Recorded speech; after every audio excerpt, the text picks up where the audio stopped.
लोकसभा निवडणुकीच्या निकालाने विधानसभा निवडणुकीमध्ये सत्तांतर होईल असा आत्मविश्वास आता विरोधकांना आलाय आणि त्यामुळेच विधानसभेमध्ये विरोधकांचे 180 पेक्षा जास्त आमदार निवडून येतील अशी अपेक्षा व्यक्त केली जाऊ लागलेली आहे। सविस्तर पाहूया।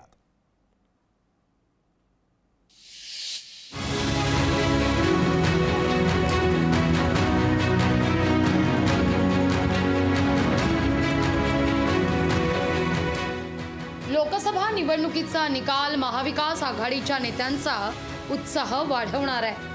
कार्यकर्त्यांनी निवडणूक निकालानंतर जल्लोष केला। नेत्यांच्या मात्र विधानसभा निवडणुकीवर नजरा लागल्या आहेत। लोकसभेला मिळालेलं यश पाहून राष्ट्रवादी शरदचंद्र पवार पक्षाच्या नेत्यांनी विधानसभेलाही भरघोस यश मिळेल अशा अपेक्षा व्यक्त केल्या आहेत।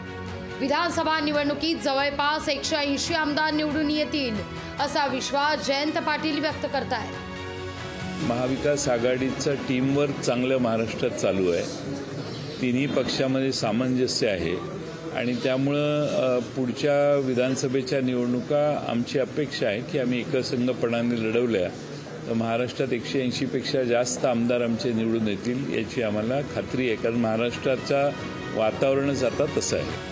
शिवसेना उद्धव बाळासाहेब ठाकरे पक्षानेही राज्यात परिवर्तन होईल असा विश्वास व्यक्त केला।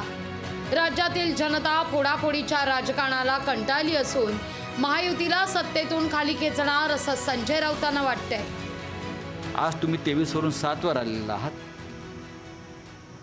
विधानसभा कधी घ्या, तुम्हाला महाराष्ट्राची जनता कायमच्या खाली खेचेल। महाविकास आघाडी 185 जागा जिंकेल, 185 कोणत्याही परिस्थितीमध्ये।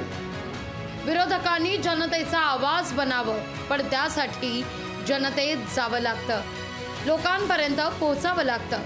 जनतेच्या मनात सत्ताधाऱ्यांना पर्याय होऊ शकतो असा विश्वास निर्माण करावा लागतो, नाहीतर दे रे हरी खाटल्यावरी अशा मानसिकतेत विरोधक राहिल्यास सत्ता परिवर्तन अवघड होईल। मीनाक्षी म्हात्रे, लोकशाही मराठी, मुंबई।